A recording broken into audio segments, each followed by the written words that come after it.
ایک ہاتھ اس کے بالوں کو سہلاتا وہ شرارت سے کہہ رہا تھا، نہ چاہتے ہوئے بھی صبا کے لبوں پر مسکان کھل اٹھی تھی۔ اب شاباش، اٹھو، جا کر فریش ہو جاؤ۔ اسے ہنستا دیکھ کر میر نے اپنائیت سے کہا۔ وہ ہسپات میں ساری لادی کپڑے چینج کرنے کے لیے ڈریسنگ روم میں چلی گئی اور جب کپڑے تبدیل کر کے آئی تو وہ بیڈ کے درمیان میں کشنز رکھ رہا تھا۔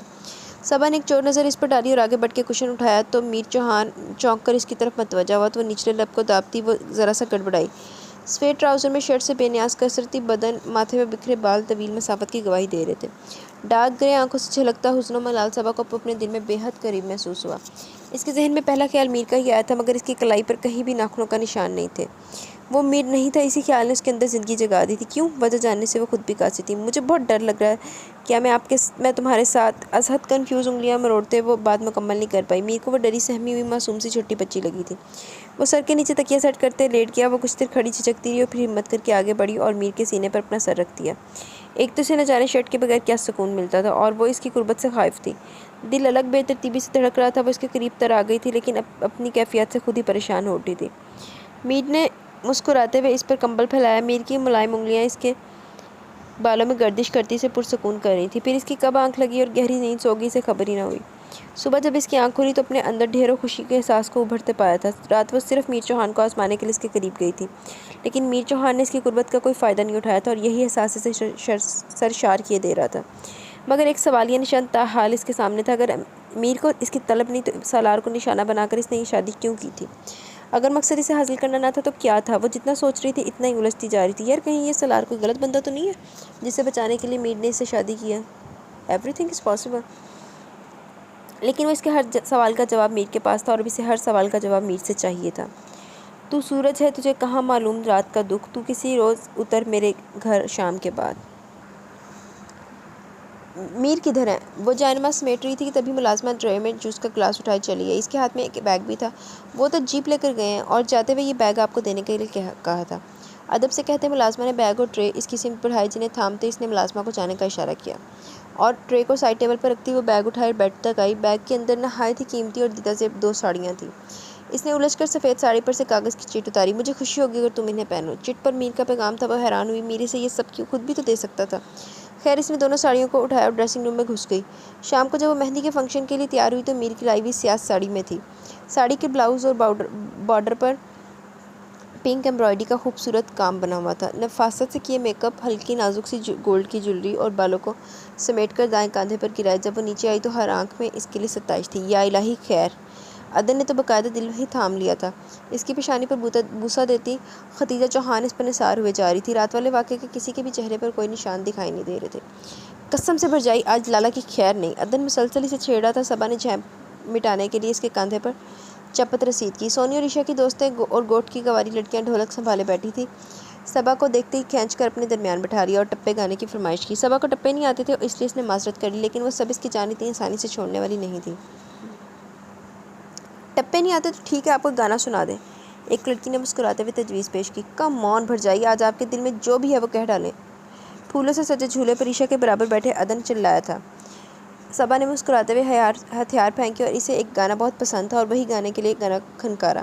سب کی متجسس نظریں اس کی موہنی صورت پر ٹکی تھیں۔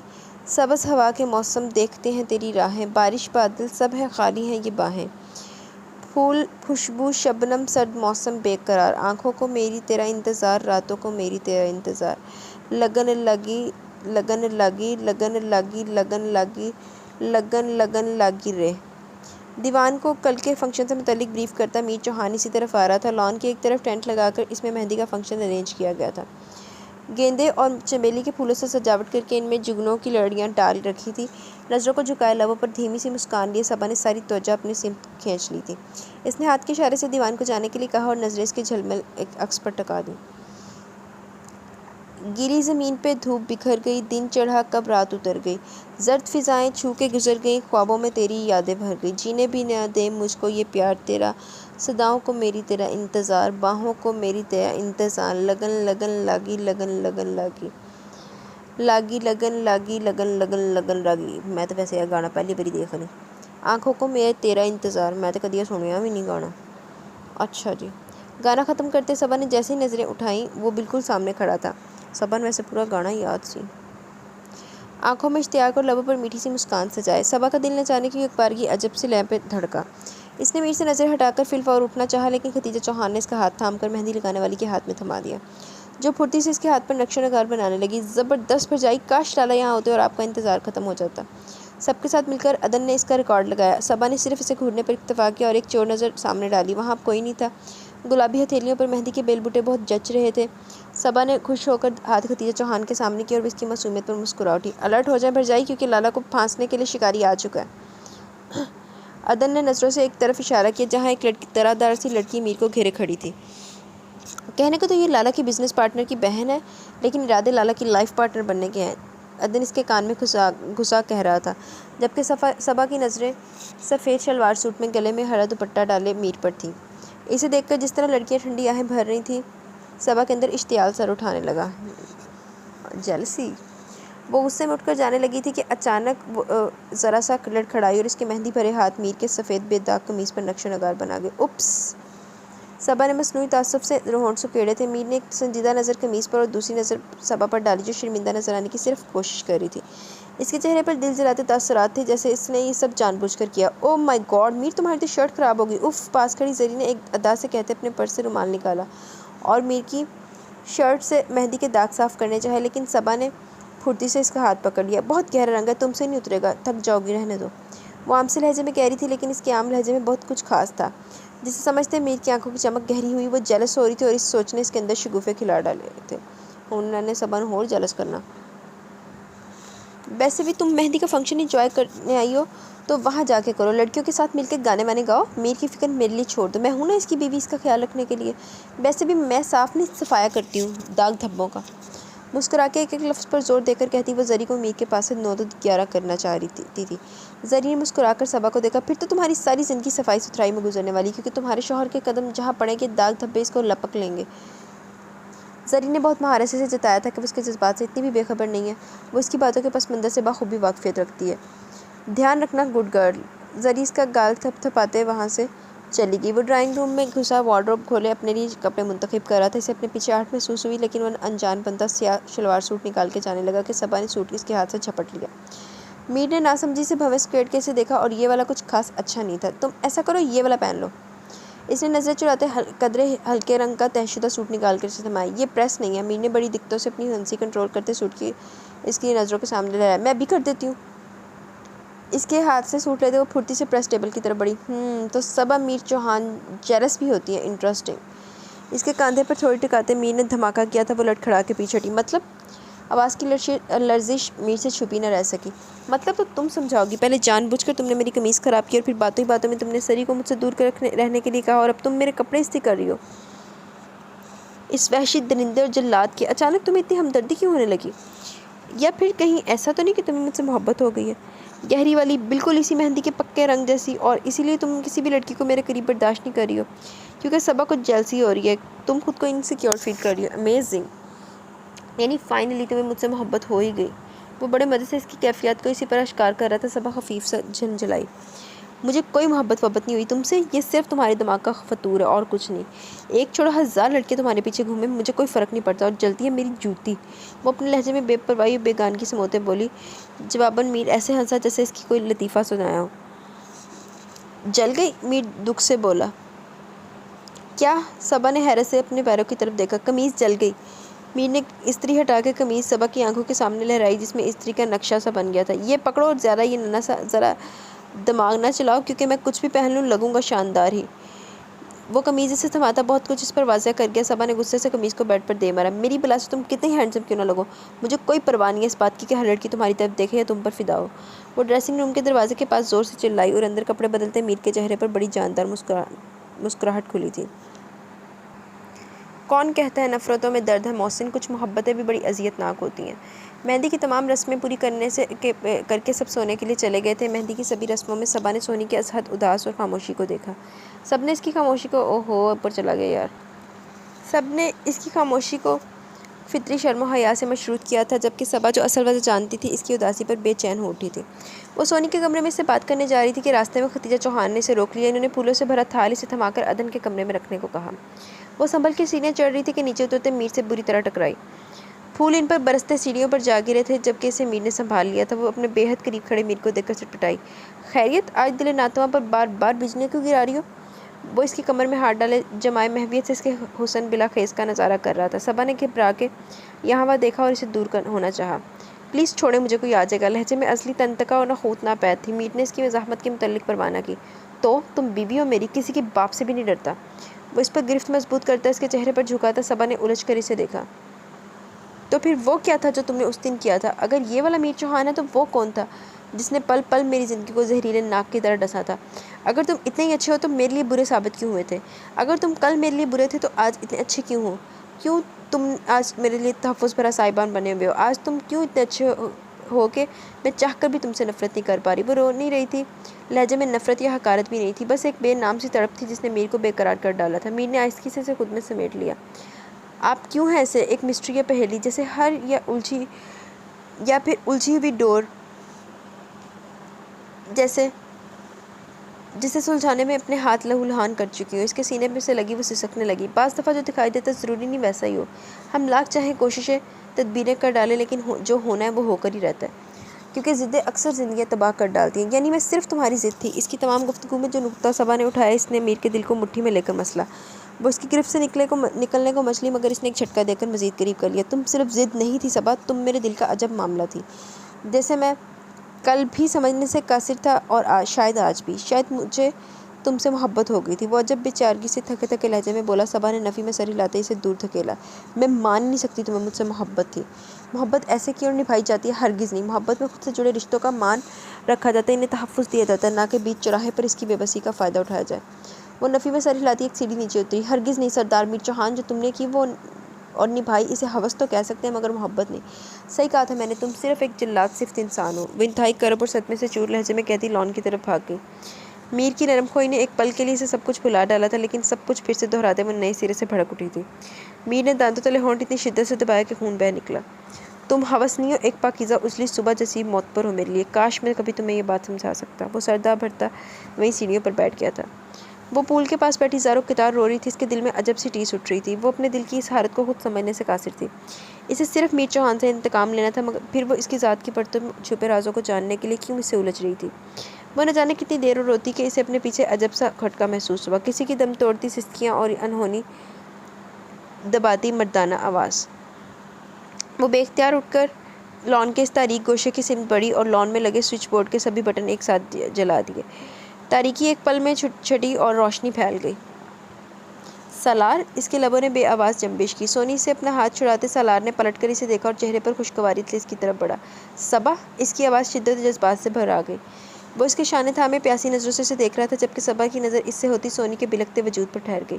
سالار نے اس کی آنکھوں کو تعقب میں پلٹ کے دیکھا اور تنفر و حقارت سے سر جھٹکا۔ کہہ دینا اپنے سردار ویر جی سے، کل اس نے میری محبت کا جنازہ نکالا تھا اور آج میں نے اس کی عزت و غیرت کا۔ اگر وہ ظلم کرنا جانتا تو میں انتقام لینا۔ کل جب وہ پورے گوٹ کے سامنے اس کی عزت کا جنازہ نکلے گا تو میرا بدلہ پورا ہو جائے گا۔ وہ سنگ دلانہ سرد نگاہ سونی پر جمائے بول رہا تھا اور اس کی رگ رگ سے واقف صبا ایک پل میں ساری داستان سمجھی۔ غلط کیا سالار تم نے، میر چوہان کو میرے مقابل لا کھڑا کیا۔ کیا کل وہ ظالم تھا اور آج مظلوم، اور ہم مظلوم، لیکن آج تم نے اسے بھی مظلوموں کی صف میں لا کھڑا کیا۔ اب کس بات کا بدلہ، اب کیسا انتقام؟ جو کچھ اس نے ہمارے ساتھ کیا وہی تم نے بھی کیا۔ میں میر چوہان کو نہیں جانتی لیکن تمہیں جانتی تھی، پھر تم کیسے اتنے ظالم اور سفاک ہو گئے؟ تمہاری تربیت تو ایسی نہیں تھی، پھر تم کیسے اپنے مقام سے گر گئے؟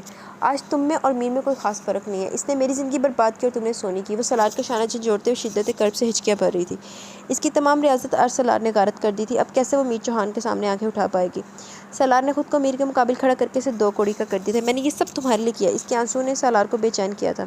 صبا کی رگ و پے میں سالار کے جملے میں تیزاب دوڑا دیا۔ میں نے کب کہا تمہیں میرے لیے؟ تم انسانیت کے مقام سے گر جاؤ، انتقام کے نام پر ایک لڑکی کو ذلیل و رسوا کر دو۔ اتنا درد مجھے میر نے بھی کبھی نہیں دیا جتنا آج تم نے دیا ہے۔ میں شرم سے سر نہیں اٹھا پاؤں گی کبھی۔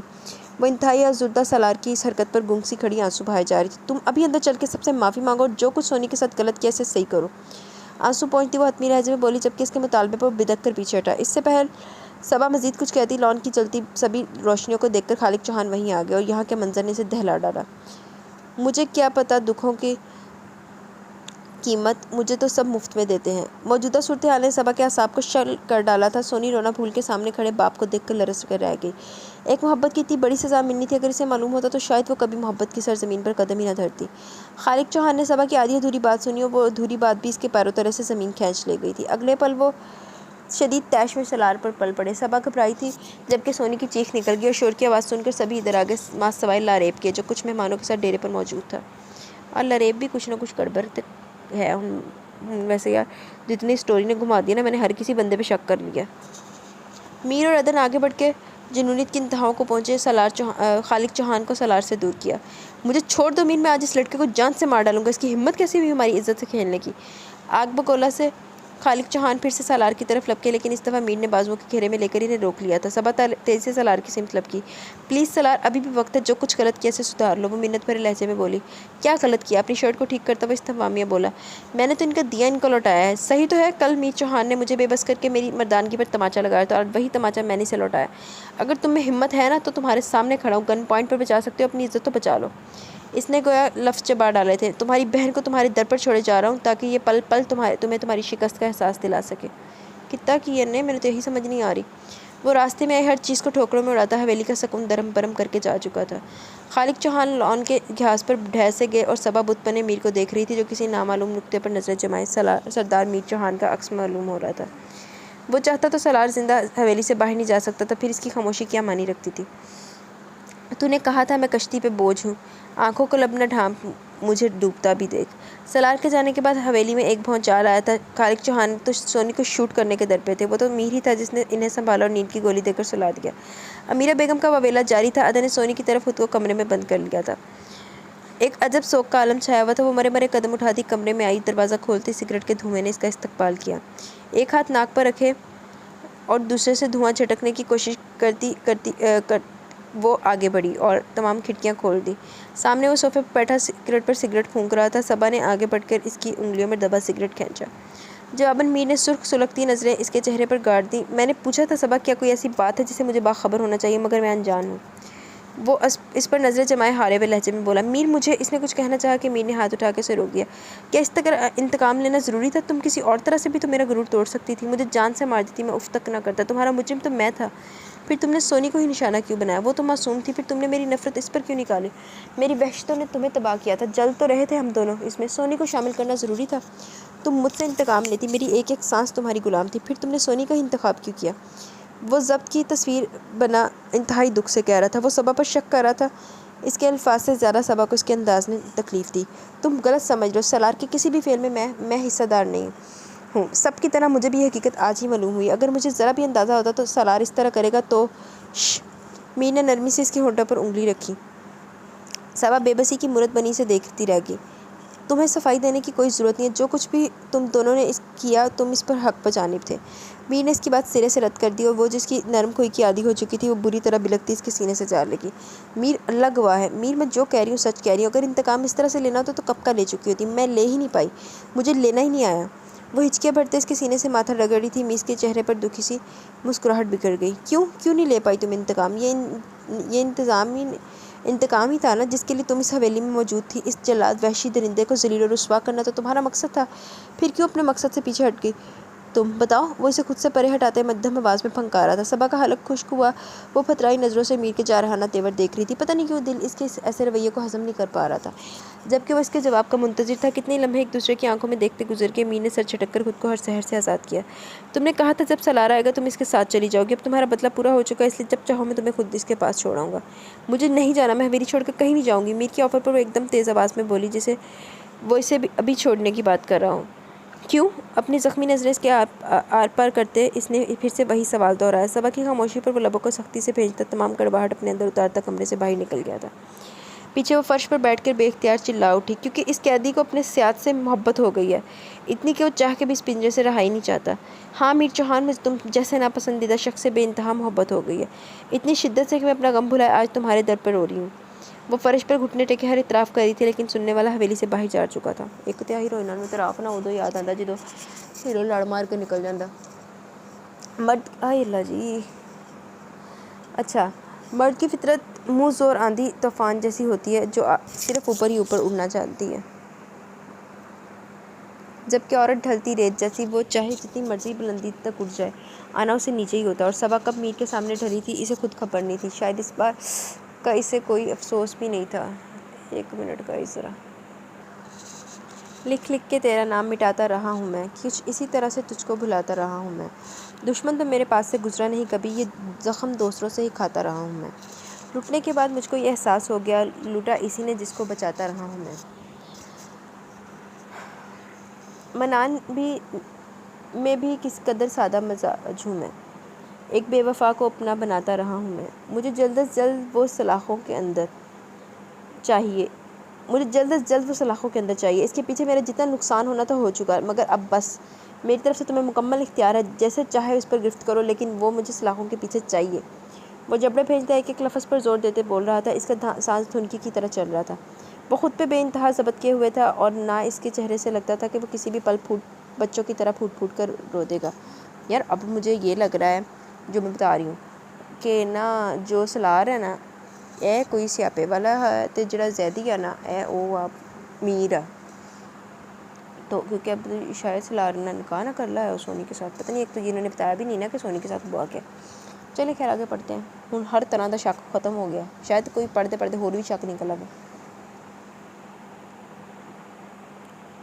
اس کا سانس دھنکی کی طرح چل رہا تھا، وہ خود پہ بے انتہا ضبط کیے ہوئے تھا، اور نہ اس کے چہرے سے لگتا تھا کہ وہ کسی بھی طرح بچوں کی طرح پھوٹ پھوٹ کے رو دے گا۔ اس نے فون کاٹ کر بیڈ کی طرف اچھال دیا، سر درد سے پھٹا جا رہا تھا، بے چینی اور بے سکونی حد سے سوا تھی۔ اپنی کن پٹیوں کو سہلاتے وہ کمرے کے ایک طرف رکھے کمپیوٹر سسٹم کے سامنے آ بیٹھا، سسٹم کو آن کرتے ایک فولڈر کھولا اور اپنی خالی نظریں مانیٹر پر جما دی۔ تمہیں جتنا ہماری زندگیوں سے کھیلنا تھا کھیل چکے، تمہاری طاقت پانے کی ہوس نے ہمارا جتنا نقصان کرنا تھا کر دیا، لیکن اب حساب ہوگا، ہر ظلم و زیادتی کا تمہیں پورا حساب دینا ہوگا، لیکن اب جو بھی بات ہوگی وہ آمنے سامنے ہوگی، بہت ہوا یہ چوہے بلی کا کھیل، اب تم خود زیادہ دیر ماسک کے پیچھے خود کو ماسک کے پیچھے زیادہ دیر چھپا نہیں سکو گے۔ میں چھپیا دیکھنا بھی نہیں چاہتی، تاڑی مہربانی آج لاسٹ ایپیسوڈ ہے، کر دیو کھول دیو راز۔ وہ اپنے شعلے اگلتی آنکھیں مانیٹر پر نظر آتی ایک تصویر پر جمائے بے حد کرختگی سے کہہ رہا تھا۔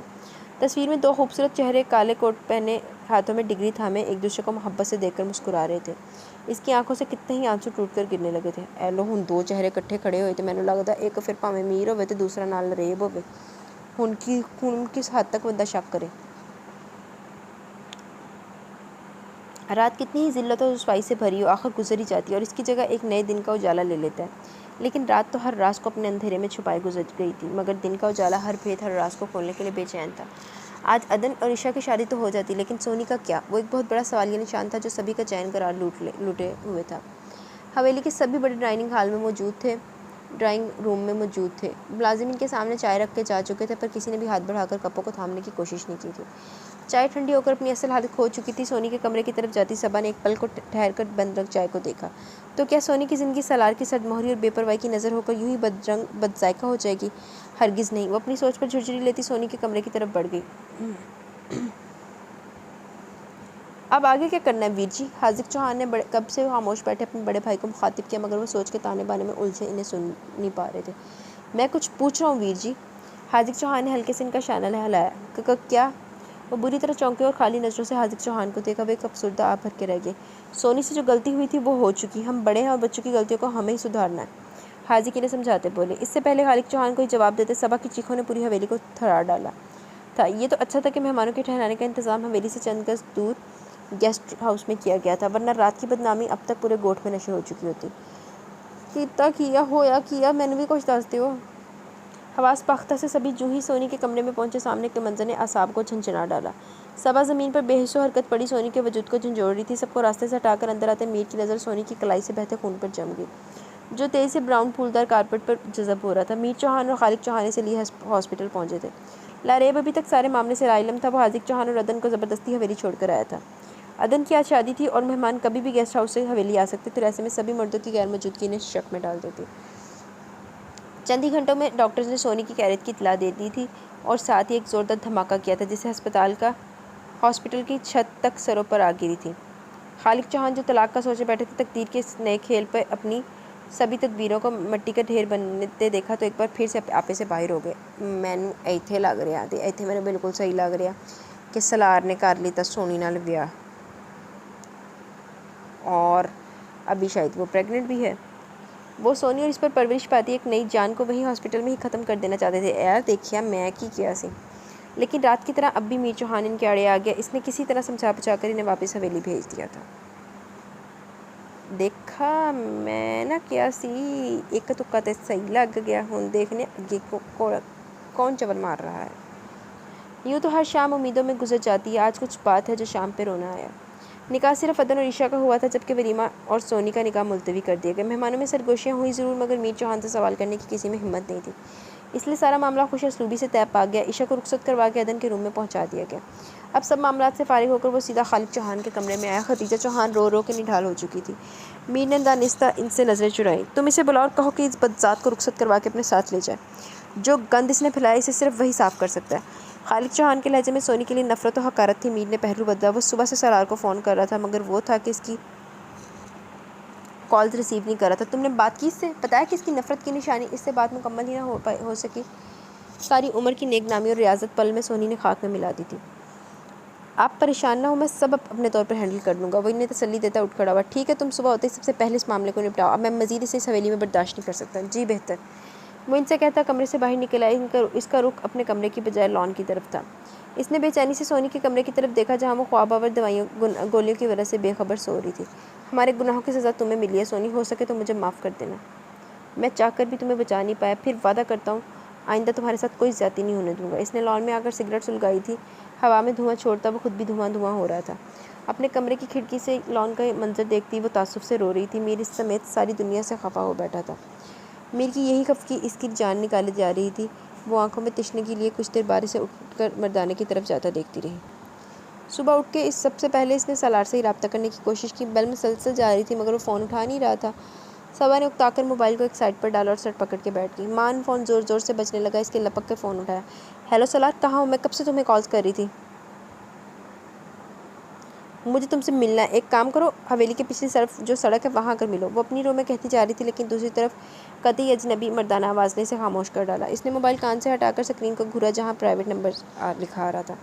اجنبی شخص نے اسے ملنے کے لیے آرمی ہیڈ آفس بلایا تھا۔ تو پھر میرا پہلے والا شخص ہی کہ سب بات آتے عہدہ میر دا سی، اور تقریباً 1 گھنٹے بعد وہ مطلوبہ مقام پر پہنچ چکی تھی۔ سامنے نیم پلیٹ پر لکھا تھا آرمی ہیڈ آفس۔ اس نے اسے ٹھٹرا دیا۔ وہ عجب سی کیفیت کا شکار ہوتی عمارت کے اندر داخل ہوئی تھی۔ وہ ریسیپشن کی طرف بڑھی تھی کہ کسی نے پیچھے سے اسے پکارا۔ صبا، میر چوہان آرمی یونیفارم میں ملبوس ہینڈسم سا نوجوان تصدیق کر رہا تھا۔ اس کے اسپات میں سر ہلانے پر اسے لیے ایک طرف بڑھنے لگا، مختلف راہداریوں سے ہوتے ہوئے ایک دروازے کے سامنے آ ٹھہرا تھا۔ اسے اندر جانے کا اشارہ کرتا وہ پلٹ کے چلا گیا۔ سامنے بند دروازے کو دیکھتے یکبارگی اس کا دل چاہا کہ وہ وہاں سے بھاگ کھڑی ہو، پر وہ اپنی ہمت مجتمع کرتی دروازے دھکیل کے اندر داخل ہو گئی۔ سامنے شیشے کی بڑی سی میز کے دوسری طرف گرے پینٹ کوٹ میں 40-42 سالہ شخص شاید اسی کا منتظر تھا۔ اس نے کرسی کی طرف اشارہ کرتے صبا کو بیٹھنے کے لیے کہا تو وہ جھجکتی ہوئی بیٹھ گئی۔ میں آپ کا بہت زیادہ وقت نہیں لوں گا، اس لیے سیدھا مدعے کی طرف آتا ہوں۔ میں اور میرے ساتھی پچھلے کچھ مہینوں سے ایک شخص کی تلاش میں تھے جو بہت سے غیر قانونی کاموں میں ملوث ہے۔ اسے پکڑنے کے لیے ہمیں آپ کی مدد درکار ہے۔ اپنی بات کہہ کر زیدی نے ایک فائل اس کی طرف بڑھائی۔ لیکن اس معاملے میں آپ کی مدد کیسے کر سکتی ہوں؟ صبا نے فائل تھامے بنا ماتھے پر سلوٹیں تان کر آفیسر کو گھورا۔ ایک کرمنل کو پکڑانے میں وہ کیسے مدد کر سکتی تھی؟ کیونکہ آپ اسے جانتی ہیں، وہ دن رات آپ کے آس پاس رہتا ہے۔ میر چوہان، جانتی تو ہوں گی آپ اسے؟ آفیسر نہایت چبھتے ہوئے لہجے میں بولا۔ صبا کے اوسان پل میں خطا ہوئے۔ کیا بکواس ہے یہ؟ آپ ہوش میں تو ہیں؟ جانتے بھی ہیں کیا کہہ رہے ہیں؟ اور کس کے بارے میں؟ وہ ایک دم آگ کی طرح بھڑک اٹھی۔ پیشانی کی سلوٹوں پر مزید اضافہ ہوا۔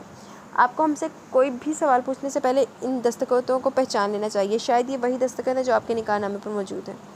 سامنے بیٹھے شخص نے فائل پھر سے اس کی طرف بڑھائی۔ اسے بھی پڑھ لیں، آپ اچھے سے اپنے شوہر کے کارناموں سے واقف ہو جائیں گی، جن کی فہرست بہت طویل ہے۔ آفیسر کے لہجے میں طنز کی کاٹ نمایاں تھی، مگر وہ یقین کرنے سے قاصر تھی۔ اس کا شوہر برا تھا، بے حد برا تھا، لیکن اتنا برا ہوگا کہ اپنے ملک سے غداری کر بیٹھے۔ اس نے نفی میں سر ہلایا، آنسوؤں کے چہرے کو تر کر ڈالا تھا۔ ڈبڈبائی نظروں سے دستاویزات پر ڈالی جہاں میر چوہان کے کالے کارنامے اس کا منہ چڑھا رہے تھے۔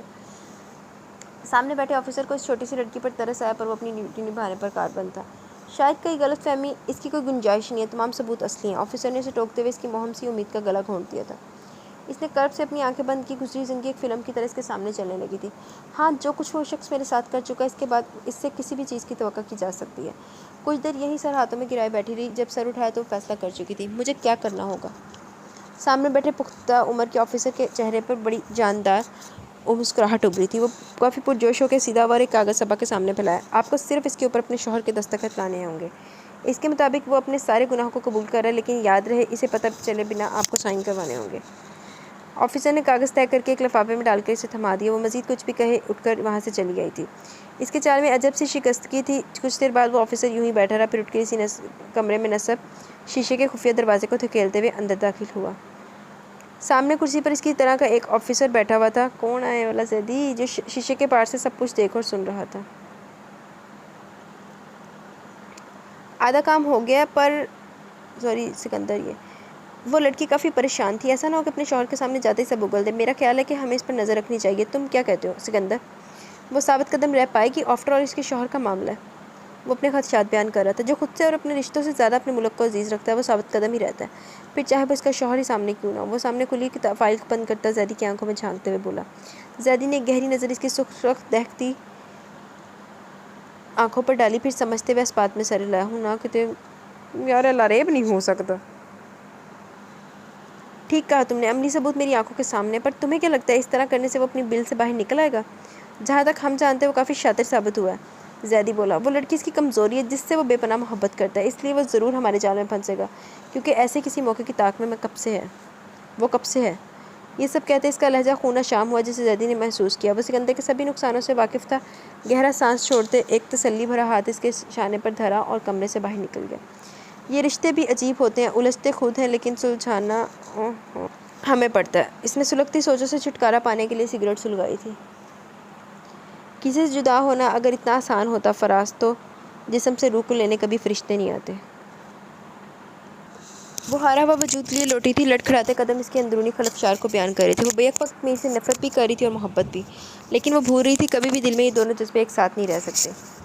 یا محبت ہوتی ہے یا پھر نفرت، کیونکہ نفرت آپ کو آگے نہیں بڑھنے دیتی اور محبت آپ کو پیچھے نہیں ہٹنے دیتی۔ میر سے نفرت کہہ رہی تھی وہ اسے سلاخوں کے پیچھے پہنچا دے، جبکہ محبت ڈٹی کھڑی تھی کہ وہ ایک دفعہ اس سے بات کرے اور خود اندازہ لگائے کہ کیا صحیح اور کیا غلط۔ مرنے والے کی آخری خواہش تو دشمن بھی پوچھتے ہیں۔ پھر وہ تو میر کی اپنی تھی، اس کی جیون ساتھی، شریک حیات تھی۔ اپنے آنسوؤں کو پہنچتی وہ کمرے میں میر کو ڈھونڈتے ہوئے آئی تھی، مگر وہ کمرے میں نہیں تھا۔ اس نے کچھ سوچتے ہوئے میر کا نمبر ڈائل کیا، لیکن پھر خود ہی لائن ڈراپ کر دی۔ پھر وہ مجھے حقیقت کیوں بتائے گا؟ اگر بتا بھی دیا تو مجرم کہاں خود جرم کا اعتراف کرتا ہے؟ وہ خود سے الجھتے ہوئے بیڈ پر ڈھیر ہو گئی۔ صبا کا سوچ سوچ کر دماغ سن ہو رہا تھا۔ بالفرض میر چوہان واقعی اس سب میں ملوث ہوا تو کیا وہ اسے سزا دلا پائے گی؟ مجھے ہر حال میں اس سے بات کرنی ہوگی۔ وہ بدقت تمام اٹھ کھڑی ہوئی، سیڑھیاں پھلانگتی وہ تیزی سے مردانے کی طرف جا رہی تھی۔ وہ مردانے کی طرف جاتی راہداریوں سے تیزی سے گزر رہی تھی کہ وہ اپنے نام کی پکارنے سے اسے ٹھٹکا دیا۔ تم سب جانتے ہو میں نے یہ سب کچھ صبا کے لیے کیا ہے۔ اگر وہ مجھے نہ ملی تو پوری دنیا کو آگ لگا دوں گا۔ بس بہت ہو گیا اچھے وقت کا انتظار، اب میں وہ کروں گا جو میرا دل چاہے گا۔ صبا تو اسی دن میری ہو جاتی، لیکن ہمیشہ کی طرح وہ شخص میرے راستے میں حائل ہو گیا۔ اب اگر مجھے اسے مار کے بھی صبا کو حاصل کرنا پڑا تو میں کروں گا۔ آج رات صبا سے مزید نہ سنا گیا، اس کے گرد دھماکے سے ہو رہے تھے۔ وہ ایک جھٹکے سے دروازہ دھکیل کے کمرے میں داخل ہوئی، تبھی اپنی باتوں میں مصروف وہ ایک جھٹکے سے پلٹا اور صبا کو اپنے مقابل دیکھ کر ٹھٹک کر چپ ہوا۔ صبا کی حالت چیخ چیخ کر بتا رہی تھی کہ وہ سب سن چکی ہے۔ تو وہ سب کچھ تمہارا کیا دھرا تھا اور میں سمجھی کہ اف میرے خدا، اتنا بڑا دھوکہ۔ اس نے بے ساختہ اپنے بال نوچے، پے در پہ جھٹکوں نے حواس کو مختل کر ڈالا تھا۔ وہ معوفت دماغ اور ہراساں نظروں سے سامنے کھڑے شخص کو دیکھ رہی تھی جس کے چہرے کا سکون قابل دید تھا۔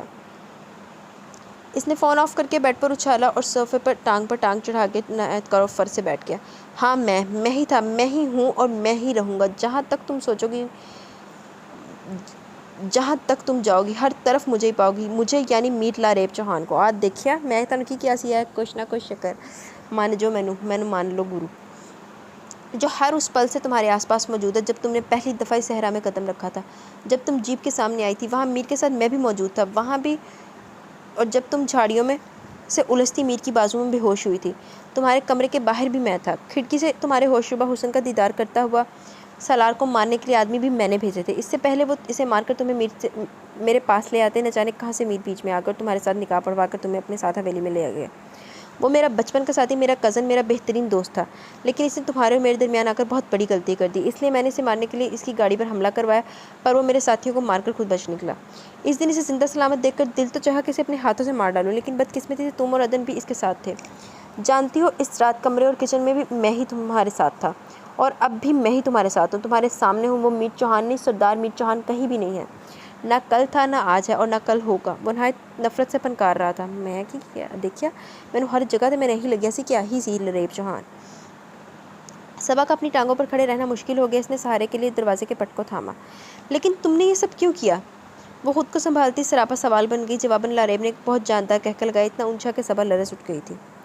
یار اب یہ مانو یا نہ مانو کچھ تو گڑبڑا دیا ہونا۔ جڑا آفیسر ہے نا آ تے کنفرم گل تے وہی آ تے جڑا گینگسٹر لا لو پاویں امیر لریب ہوئے، لیکن جڑا آفیسر ہے نا آرمی والا آیا امیر ہی آ، صرف تمہارے لیے، صرف اور صرف تمہارے لیے۔ وہ ایک لفظ پر زور دیتا ہوا بولا تھا، جواب انتہائی غیر متوقع تھا۔ صبا کی آنکھیں پھٹی کی پھٹی رہ گئی۔ اسے لاریب سے بے حد خوف محسوس ہوا، جسے محسوس کرتے وہ اٹھ کے اس کے قریب آیا تھا۔ تم ڈرو نہیں صبا، کیونکہ میں تمہیں کوئی نقصان نہیں پہنچاؤں گا۔ کوئی بھلا اپنی زندگی کو بھی اذیت دے سکتا ہے؟ نہیں نا، اس لیے میں بھی تمہیں کبھی نقصان نہیں پہنچا سکتا، لیکن تمہیں بھی مجھ سے ایک وعدہ کرنا ہوگا کہ تم ہمیشہ میرے ساتھ رہو گی، میری بن کے رہو گی۔ اور رہی بات میر کی تو تم اس کی بالکل فکر نہ کرو، کیونکہ بہت جلد میں اس کا بھی انتظام کرنے والا ہوں۔ تم صرف میرے بارے میں سوچو۔ وہ اس کے ہاتھ تھامے انتہائی جذباتی ہو رہا تھا۔ بے یقینی سے اس کے ہاتھوں میں ہاتھ دیکھتے صبا نے ایک جھٹکے سے اپنے ہاتھ چھڑوائے تھے۔ کب سے ہاتھ میں پکڑا والا لفافہ میر لاریب چوہان کے قدموں میں جا گرا۔ یہ سب کرنے کی نوبت نہیں آئے گی، کیونکہ میں ابھی جا کر سب کو تمہاری حقیقت بتا دوں گی۔ تم جو شرافت کا نقاب چڑھائے پھرتے ہو میں اسے سب کے سامنے کھینچ کر اتار پھینکوں گی۔ وہ لاریب کی باتوں پر ایک دم آؤٹ آف کنٹرول ہوتے نفرت سے چلائی، اگر تم سب کو میری اصلیت بتا دو گی تو ان سب سے میر کو کون بچائے گا؟ اس نے وہ لیٹر صبا کی آنکھوں کے سامنے لہرایا، جسے وہ فرش سے اٹھا کر پڑھ چکا تھا۔ کیا مطلب؟ صبا کو اپنی آواز کسی گہری کھائی سے آتی محسوس ہوئی۔ بندہ پوچھے صبا تو ہن باہر بھی نکلنا سی تے ہر چیز تو ہاتھ لہراندی سارے جہان نوں تو ہاندی نکلنا سی۔ دور فٹے منہ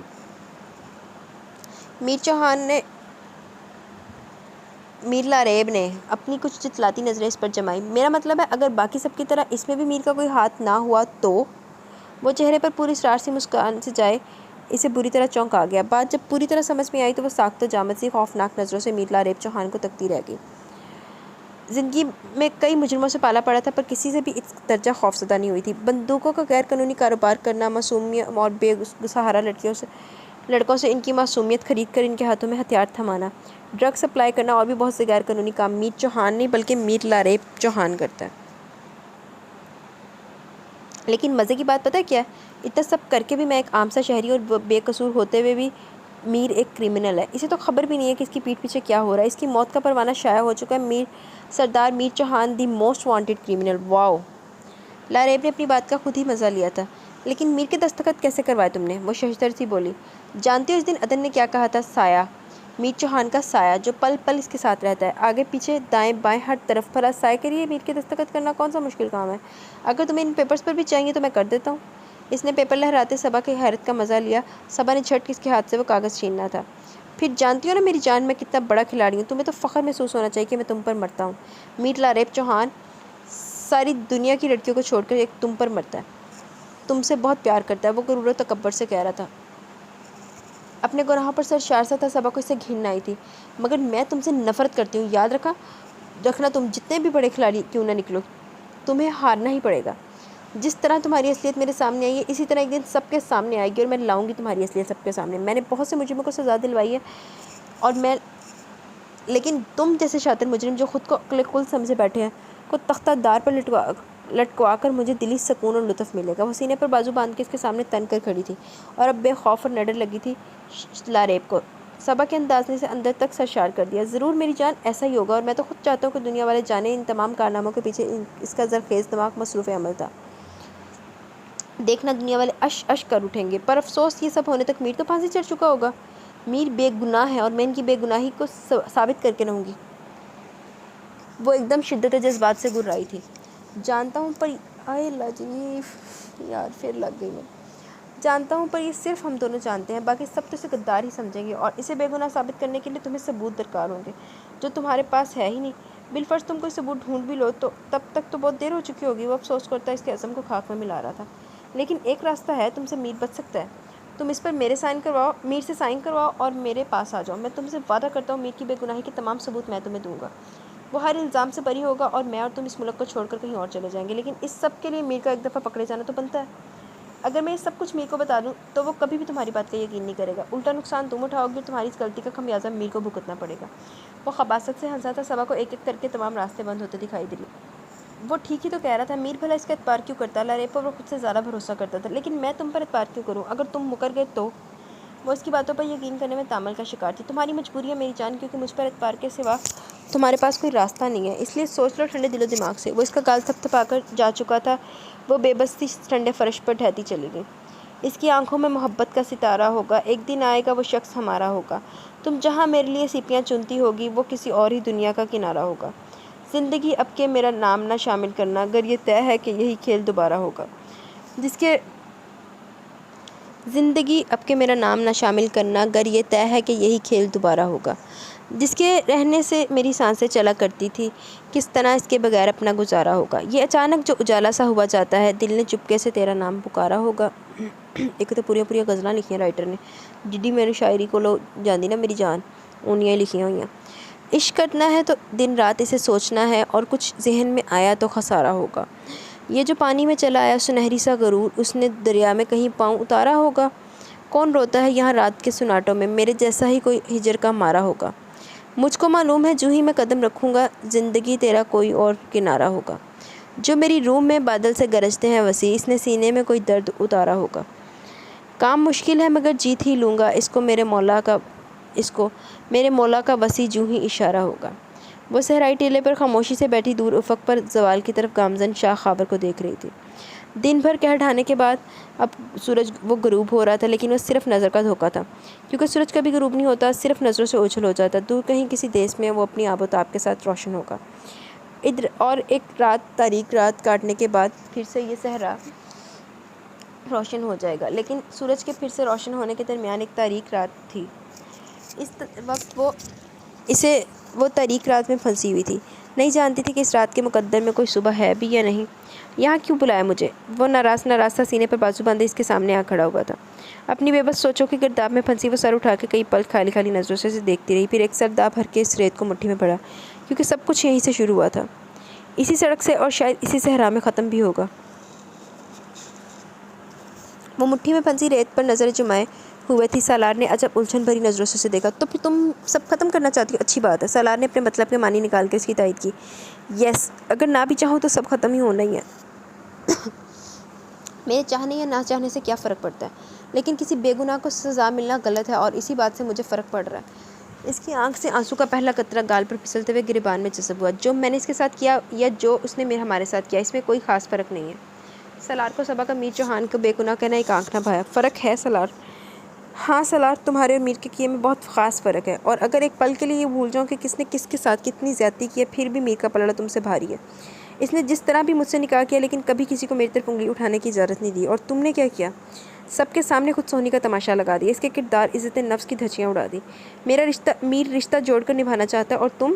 خیر، میں نے تمہیں یہاں یہ بتانے کے لیے بلایا کہ جسے تم اب تک لٹیرا سمجھتے رہے وہ تم حافظ نکلا، میری عزت پر تنا اندیکھا صاحبان، جس نے نہ صرف مجھے سیکیور کیا بلکہ تمہاری بھی جان بچائی۔ وہ نظریں اب بھی مٹھی پر ٹکائے ہوئے تھی، ریت اس کی مٹھی سے نکلتی بھی محسوس ہوئی تھی۔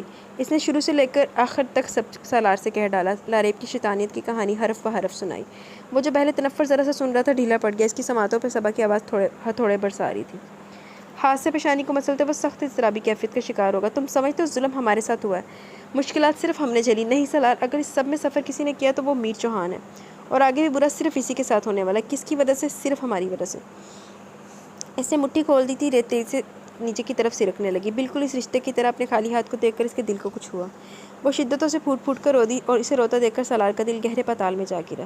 وہ تو اپنے ساتھ ہونے والی ناانصافی کا بدلہ لے چکا تھا، اور اس مقصد کے لیے اس نے سونی کو چنا تھا، جس کی سرمئی آنکھوں میں اس نے بارہا اپنے لیے محبت دیکھی تھی۔ سونی کو شیشے میں اتارنا اس قدر مشکل نہیں تھا، وہ تو پہلے سالار کو دل میں اتارے اس کی محبت میں پور پور ڈوبی ہوئی تھی۔ وہ ہر روز کالج سے واپسی پر سونی سے ملنے لگا تھا، پھر جیسے ہی اس کے اور لاریب کے نکاح کا اعلان ہوا، وہ بدحواسی سیدھا سالار کے پاس آئی تھی۔ موقع سے فائدہ اٹھا کر سالار نے اسے نکاح پڑھوا لیا۔ وہ تو سالار کی جوگن تھی، جیسے وہ کہتا کہ سونی ویسے ہی کرتی گئی۔ ادن کی مہندی والے دن سونی کی منتیں کرنے پر وہ آیا تھا، وہ رو رو کر اسے اپنی میر سے بات کرنے کا کہہ رہی تھی، لیکن سالار نے یہ نکاح سونی کی محبت میں نہیں بلکہ میر کا تماشا دیکھنے کے لیے کیا تھا، اور اسے صرف میر کی بدنامی مطلوب تھی۔ انتقام کی آگ میں اندھا ہو پڑا، اور وہ واقعی انسانیت کے درجے سے گر چکا تھا۔ اس کے دل میں انجانا سا درد اٹھا، اس کے دل میں پہلی دفعہ سونی کا خیال آیا۔ اس نے بے ساختہ اپنے سینے کو مسلا۔ سالار، تم ٹھیک ہو؟ وہ رونا بھول کر سالار کی طرف بڑھی، جو بری طرح سینے کو مسل رہا تھا۔ اس کی رنگت سفید پڑتی جا رہی تھی۔ میں ٹھیک ہوں، پر جو کچھ میں کر چکا ہوں وہ کیسے ٹھیک ہوگا؟ خود کو سنبھالتے سالار نے اپنی سرخ نظریں اٹھا کر اسے دیکھا۔ صبا کو ایک دم اس پر بے حد ترس آیا۔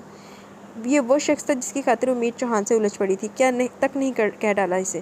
وہ کون سا طریقہ تھا جس سے اس نے میر سے اپنی نفرت کا اظہار کیا تھا؟ وہ ہر طرح سے اسے دھتکارتی آئی تھی، یہاں تک کہ اسے مرنے کے لیے دلدل میں بھی چھوڑنے کے لیے تیار تھی، لیکن شاباش ہو اسے جس کی زبان پر کوئی شکوہ تک نہ آیا۔ وہ چپ چاپ اس کی ہر بدتمیزی، ہر زیادتی برداشت کرتا رہا۔ سالار تم صرف اتنا کرو کہ جیسے لاریب مجھے ثبوت دے، تم انہیں آرمی ہیڈ کوارٹر تک پہنچا دو۔ کافی دیر بعد وہ بولی تھی۔ سالار متحیر سے اسے دیکھے گیا۔ اور تم؟ مجھے کسی پر خود سے بڑھ کر اعتبار ہے۔ اس کی آنکھوں میں میر کا خوبرو چہرہ جھلملایا اور سالار پھیکے پن سے مسکراتا واپسی کے لیے پلٹا۔ وہ جانتا تھا اسے اس پر خود سے بڑھ کر اعتبار ہے۔ ملے محسن میرا ہمدم تو اتنا اس سے کہہ دینا، بنا تیری محبت کے پاگل جیت نہیں سکتا۔ وہ جب کمرے میں آئی تو کاغذ اس کے ہاتھ میں کسی موت کے پروانے کی طرح قید تھا۔ اس پر میر کے سائن کے علاوہ کوئی چارہ نہ تھا۔ کمرے میں زیرو پاور بلب کی روشنی نے ایک فسوسا پھیلا رکھا تھا۔ سامنے بیڈ پر وہ چاکلیٹی کمبل سینے تک تانے بے خبر سو رہا تھا۔ وہ دھیرے سے چلتی اس تک آئی اور بیڈ پر اس کے بے حد قریب بیٹھ گئی۔ آنکھوں میں تیز سے پھیلتی نمی نے میر کے چہرے کو دھندلا دیا تھا۔ اس نے زور سے آنکھیں بند کی تو آنسو لکیروں کی صورت گالوں پر بہنے لگے۔ پلکیں پلکوں سے جڑی میر کی گہری نیند میں ہونے کی چگلی کھا رہی تھی۔ اس نے دھیرے سے یونانی دیوتا کے ماتھے پر بال ہٹائے۔ اس کی انگلیوں کی پورے میر کے ایک ایک نقش کو چھو رہی تھی۔ گال پر ذرا سا کٹ تھا۔ صبا نے سسکی بھری۔ یہ چوٹ میرے لیے تھی میر، مگر تم نے اپنے اوپر لے لی۔ یہ تمہاری محبت کی انتہا تھی اور میں نادان سمجھ ہی نہ پائی کہ جھٹلاتی رہی تمہیں۔ لیکن اب میری باری ہے۔ اس نے ہولے سے کہتے کٹ پر اپنے لب رکھ دیے۔ ایک آنسو ٹوٹ کر میر کے گال پر گرا اور اس نے کسمسا کر جھٹ سے اپنی آنکھیں کھول دی۔ صبا کو خود پر جھکے دیکھ کر وہ ایک پل کو بے حد حیران ہوا۔ اس نے چونک کر اس کی روئی روئی آنکھوں کو دیکھا۔ گلابی ڈوروں سجی شربتی آنکھیں بھیگی بھیگی سی تھی، جیسے وہ کئی گھنٹوں سے مسلسل ہوتی رہی ہو۔ میر نے نرمی سے بازو پھیلا کر اسے اپنے حصار میں لیا، پھر یوں ہی اس پر گرفت کیا اپنے حصار میں لیے اٹھ بیٹھا۔ تم ٹھیک ہو صبا؟ اگر میری کل کی باتوں نے تمہیں ہرٹ و تکلیف پہنچائی ہے تو میں اس کے لیے معذرت۔ پتہ نہیں میں کیسے تم پر غصہ کر بیٹھا۔ وہ لہجے میں پیار بھری فکر لیے اس سے معافی مانگ رہا تھا۔ اس کے رونے میں روانی آئی۔ صبا میں پریشان ہو رہا ہوں۔ میر نے بے چین ہوتے اسے خود میں بھیجا۔ اس کا ایک ہاتھ صبا کے بالوں کو سہلا رہا تھا۔ میری پریشانی کم کرنے کے لیے تم کیا کر سکتے ہو؟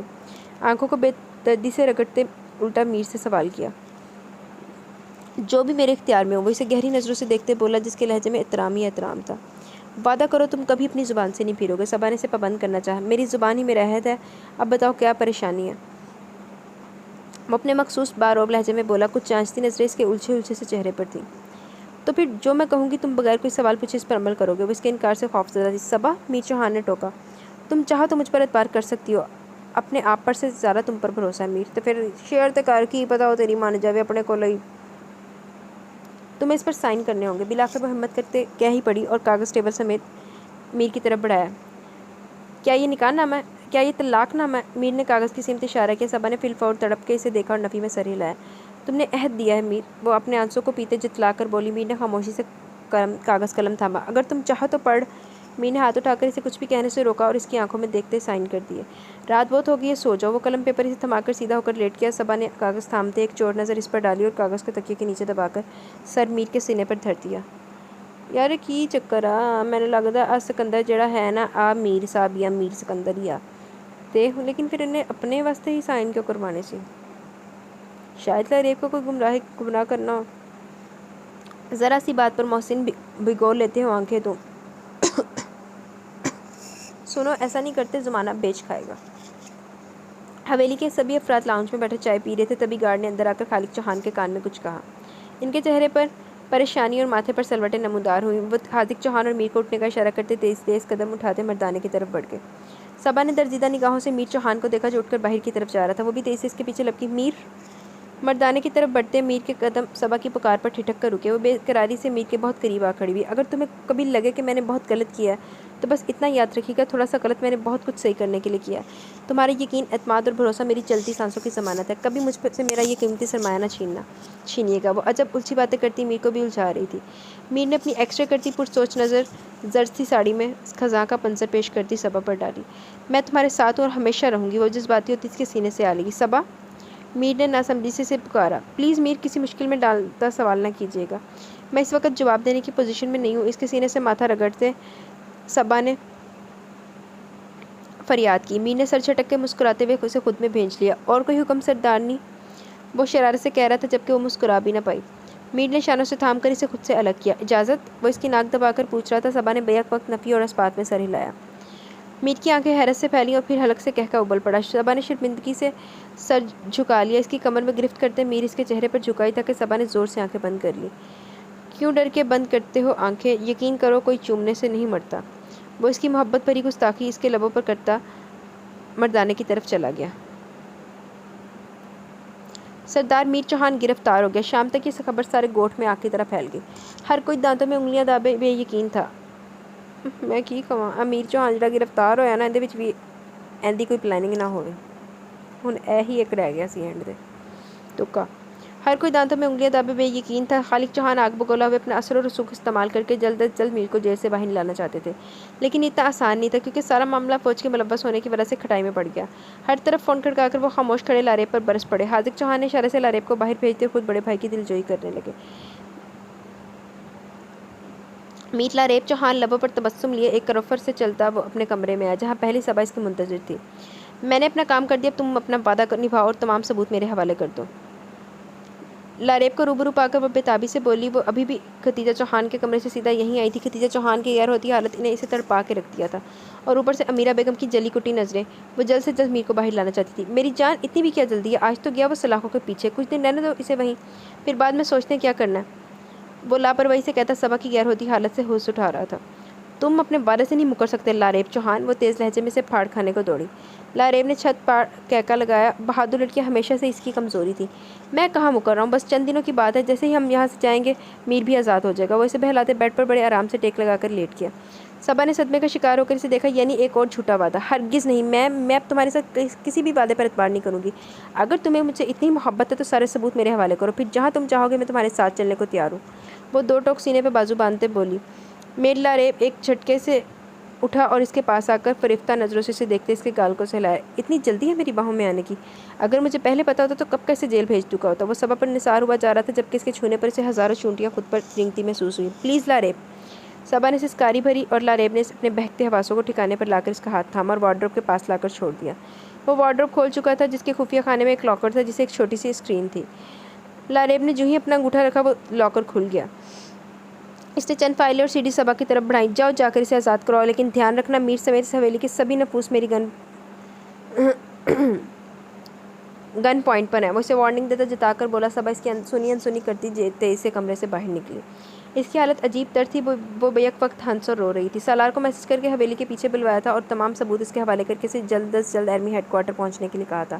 صبا اپنا خیال رکھنا، سالار نے تاکید ضروری سمجھی۔ میری خیریت ایک شخص سے مشروط ہے، اگر وہ سلامت ہے تو مجھے کچھ نہیں ہو سکتا۔ وہ سالار کو خدا حافظ کہہ کر حویلی کی سمت پلٹ گئی تھی۔ نہ جانے کتنی مدت سے ہے زیست میں یہ عمل جاری، ذرا سی ٹھیس لگتی ہے بہت سا ٹوٹ جاتا ہوں۔ ہم جیت کے سکندر وہ ریوالونگ چیئرز پہ بیٹھا آگے پیچھے جھول رہا تھا، تبھی پرجوش سے جادی کمرے میں داخل ہوا۔ تمام ثبوت ہمارے ہاتھ لگ گئے ہیں، اب اسے ہماری گرفت سے آنے سے کوئی نہیں بچا سکتا۔ ذیلی تفاخر سے بولتا اس کے سپاٹ سے تاثرات دیکھ کر چونکا۔ تمہیں خوشی نہیں ہوئی؟ وہ اس کے چہرے پہ پھیلے اضطراب کو دیکھتا سرد آہ بھر کے رہ گیا۔ سکندر نے چیئر روک کر اسے دیکھا۔ اس کے چہرے آنکھوں میں پھیلتی سرخی اور اس سے جھلکتی وحشت اس کے اندر چل رہی جنگ کو بیان کر رہی تھی۔ جانتے ہو آگ اور پانی کبھی اکٹھا نہیں رہ سکتے، کیونکہ آگ کا کام جلانا اور پانی کا کام بجھانا ہے۔ جب یہ دونوں ملتی ہیں تو دھواں اٹھتا ہے، گاڑھا کسیلا دھواں جس میں نہ رستہ سجائی دیتا ہے۔ میں فرض اور رشتوں کے درمیان الجھ کر رہ گیا۔ میرے اپنے بہت اپنے نے ہی میرے ہاتھ پیر باندھ کر مجھے بے بس کر دیا۔ دیکھیں اب بہت اپنا لاریب ہی ہے۔ سکندر کی آواز بے حد بھاری اور بوجھل تھی، اس کے لہجے کا روب مانند پڑا ہوا تھا۔ پیکٹ سے سگریٹ نکال کر سلگاتے ہوئے وہ خود بھی سلگ رہا تھا۔ تم ٹیم تیاروں کو ہمیں کسی بھی وقت نکلنا پڑ سکتا ہے۔ سگریٹ کو ماربل کے فرش پر پھینک کر جوتے سے ملتے وہ اٹھ کھڑا ہوا۔ پھر یوں ہی کھڑکی کھول کر باہر جھانکا۔ نیلے گگن پر چمکتے 14ویں کے چاند اور ان گنت ستاروں کو لیے رات قطرہ قطرہ بھیگ رہی تھی۔ اس نے بے ساختہ گھنیری والوں میں ہاتھ پھیر کر کھڑکی بند کی اور ایک اور سگریٹ سلگا لی۔ اس کے اندر دھواں بڑھتا ہی جا رہا تھا۔ نہ وہ آئے کہ راحت ہو، نہ موت آئے کہ فرحت ہو۔ پڑا ہے دل کشمکش میں، نہ غم نکلے نہ دم نکلے۔ جیپ اپنی پوری رفتار سے ہر منظر کو پیچھے چھوڑتی جا رہی تھی۔ ہر منظر پس منظر میں چلا جا رہا تھا اور اس کی جگہ ایک نیا منظر لے لیتا۔ یہ انتہائی نرم ریتہ دشوار گزار علاقہ تھا۔ جیسے جیسے جیپ آگے بڑھتی جا رہی تھی صبا کا دل ڈولتا جا رہا تھا۔ کیا سالار ہیڈ آفس پہنچ گیا ہوگا؟ کیا اس نے میر کو رہا کروا لیا ہوگا؟ اور اگر میر رہا ہو گیا ہوگا تو کیا اسے ڈھونڈتے ہوئے یہاں پہنچ جائے گا؟ ایسے ان گنت سوال اس کا منہ چڑھا رہے تھے۔ وقت تیزی سے ریت کی طرح مٹھی سے پھسلا جا رہا تھا، لیکن اسے میر پر خود سے بڑھ کر بھروسہ تھا اور اسی بھروسے کے سہارے وہ آج وہی سفید ساڑی زیب تن کیے ہوئے تھی جو میر چوہان اس کے لیے لایا تھا۔ وہ ساڑی اس کے لیے ایک ڈھارس بنی ہوئی تھی۔ ساڑی میں سے میر کی پناہ محسوس ہو رہی تھی جس میں وہ خود کو محفوظ و معمون میں پا رہی تھی۔ مان گاڑی ایک جھٹکے سے ڈگمگا کر رکی۔ میر لاریب چوہان نے ایک نظر گھڑی پر ڈال کر بختیور کو گھورا۔ کیا ہوا؟ جیپ کیوں روکی ہے؟ وہ بھنچی ہوئی سرد آواز میں بختیور پر گرجا۔ میں دیکھتا ہوں سائیں۔ بختیور سٹپٹا کر تیزی سے نیچے اترا اور ٹائروں کا معائنہ کرنے لگا۔ واپس ادب سے اس کے سامنے کھڑا ہو کر پچھلے ٹائر کے پھٹ جانے کی خبر ڈرتے ڈرتے سنائی۔ لاریب کی چوہان کی رگیں غصے کی زیادتی سے تن گئیں۔ ٹائر بدلنے کا وقت نہیں ہے، ہمیں آگے کا سفر پیدل ہی کرنا ہوگا۔ وہ برہم سا جیپ سے اترا اور صبا کو اپنے ساتھ لیے آگے بڑھنے لگا۔ وہ اپنی ساڑی سے الجھتی لاریب اور بختیور کے درمیان چلتی، بار بار پیچھے پلٹ کے ایسے دیکھتی جیسے ابھی کہیں سے میر برآمد ہو جائے گا۔ میر تیرے استقبال سے اگے بیٹھا، تو چال سے صحیح میری بہن، اگے لگ۔ فون پر بات کرتا وہ صبا سے تھوڑے سے فاصلے پر ہوا۔ غصے میں کسی پر چلاتے وہ یکسر صبا کو فراموش کر چکا تھا، اور جب پلٹ کر فون کاٹتے پیچھے دیکھا تو بری طرح چونک اٹھا۔ لڑکی کہاں گئی؟ وہ بھوکے بھیڑیے کی طرح گرایا۔ بختیور نے خائف ہوتے یہاں وہاں نظریں دوڑائیں۔ دور دور تک صبا کا کوئی نام و نشان نہ تھا۔ صبا سہراج کی غائب ہو گئی؟ سائن لگتا ہے وہ اندھیرے کا فائدہ اٹھا کر کہیں بھاگ کھڑی ہوئی ہیں۔ بختیور اس کا خاص آدمی تھا اور اس کی حیوانی سے اچھی طرح آگاہ تھا۔ وہ اٹکتے بولا۔ میر لاریب نے اس کی گردن دبوچی۔ ڈھونڈو اسے ورنہ آج یہی تمہیں زندہ گاڑ دوں گا۔ وہ تیوری چڑھا کر پھنکارا تھا۔ میرے ساتھ دھوکہ تمہیں مہنگا پڑے گا صبا۔ وہ شفاق سے مسکراہٹ چہرے پر سجا کر صبا کے تصور سے بولا۔ ٹوٹ جاتا ہے واسطہ خود سے جب تجھ سے رابطہ نہیں ہوتا۔ وہ حواس باختہ سے سر پر دوڑے جا رہی تھی، ایک تو وہ راستوں سے انجان اور دوسرا لاریب کا خوف جو اس کی ہڈیوں میں خون کو جمائے ہوئے تھا۔ وہ کچھ ہی دیر میں بری طرح ہانپنے لگی۔ چاند کی دودھیا روشنی میں دور دور تک ریت ہی ریت تھی۔ برسوں سے دیکھا خواب آج حقیقت میں ڈھل گیا کر اس کے سامنے تھا۔ وہ لاریب جسے شیطان کی گرداب میں بری طرح پھنسی ہوئی تھی۔ اندیکھا دھواں اس کے وجود کو بری طرح جکڑے ہوئے تھا۔ پیاس کی شدت سے حلق میں کانٹے اگائے تھے۔ سانس دھنکی کی مانند چل رہا تھا۔ وہ بے دم ہو کر ریت کے فرش پر ڈھہ سی گئی۔ یا اللہ میری مدد فرمائیے۔ وہ ریت پر سجدہ ریز تھی۔ پلیز میر آ جاؤ۔ وہ بری طرح سسک اٹھی تھی۔ مان اسے دور سے کئی گاڑیاں اس طرف آتی ہوئی دکھائی دیں۔ وہ ایک جھٹکے سے اٹھی اور برق سی رفتار سے ان کی طرف بڑھنے لگی۔ اس سے پہلے وہ ان کے قریب جاتی میر لاریب نے اس کا ہاتھ دبوچ لیا۔ تمہاری ہمت کیسی ہوئی میر لاریب چوہان کو دھوکہ دینے کی؟ وہ اس کے کان کے قریب غصے سے چلایا اور اسے گھسیٹتے ہوئے دوسری طرف بڑھنے لگا۔ تمہیں کیا لگا تم اتنی آسانی سے میرے چنگل سے نکل بھاگو گی؟ ہرگز نہیں۔ اب تمہیں وہ تمہارا میر چوہان بھی مجھ سے نہیں بچا سکتا۔ اب تم صرف میری ہو، صرف میری، سمجھی؟ وہ اس کا ہاتھ دبوچے سے گھسیٹتے ہوئے کہہ رہا تھا۔ صبا نے نفرت سے اسے دیکھا۔ بہت بڑی غلط فہمی ہے تمہاری۔ میں صرف میر چوہان کی ہوں، وہی میرا محرم ہے جسے تمہاری وجہ سے میں مجرم سمجھ بیٹھی، لیکن اب نہیں۔ آج کہانی بدلے گی۔ جب میں اسے جانتی تک نہ تھی تب اس نے میری مدد کی، اپنی حیثیت اپنا رتبہ بھلا کر، اور آج تو میں اس کی بیوی ہوں۔ سوچو اب وہ تمہارے ساتھ کیا کرے گا؟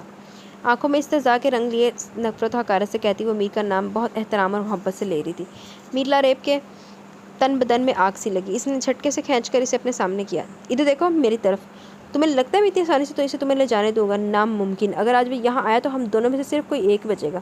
تو میر نہیں اوبویسلی بچنا ہو، تیری شکل ہے بچنے والی۔ وہ خونخوار ہٹیلے پن سے بولا۔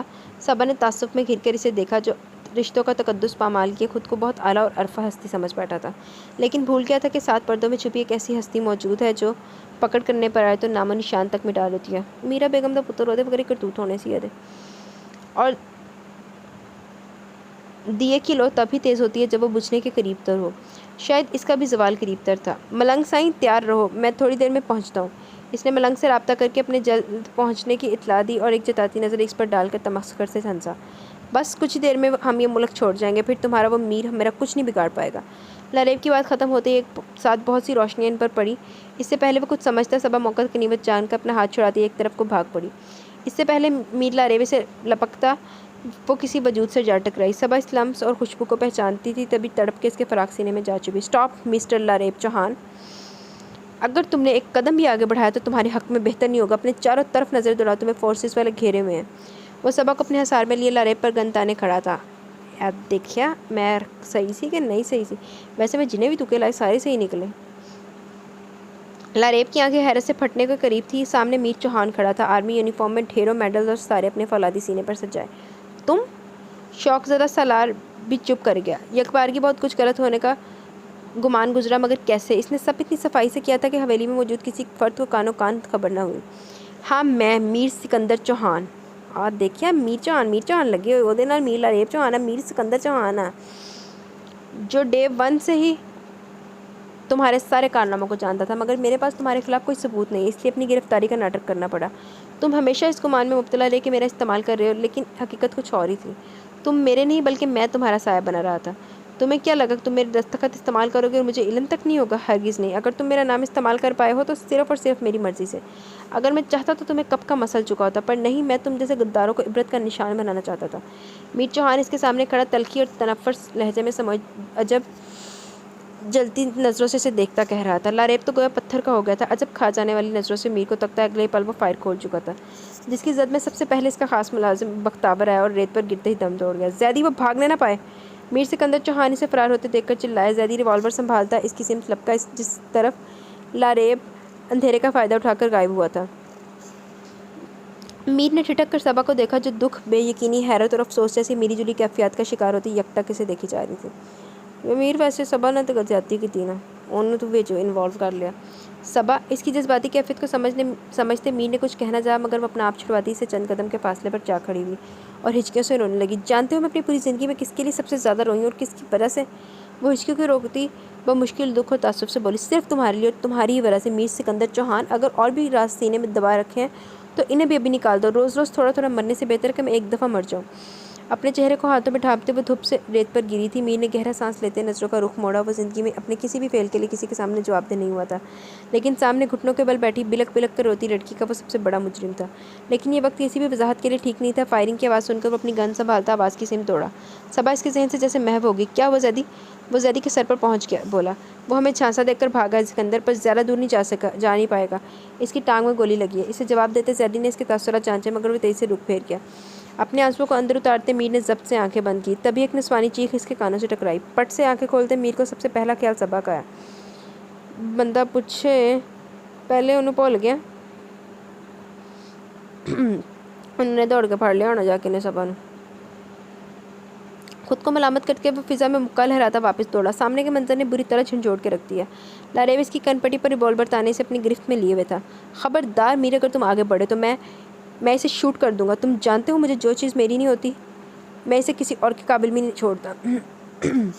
میں اپنی بات کا کتنا پکا ہوں یہ تم سے بہتر کون جانتا ہے۔ چلاکی اور مکاری سے کہتا لاریب اس کی حالت سے ہنس اٹھا رہا تھا۔ میر کی شہرک پر پیر تو اب آیا تھا۔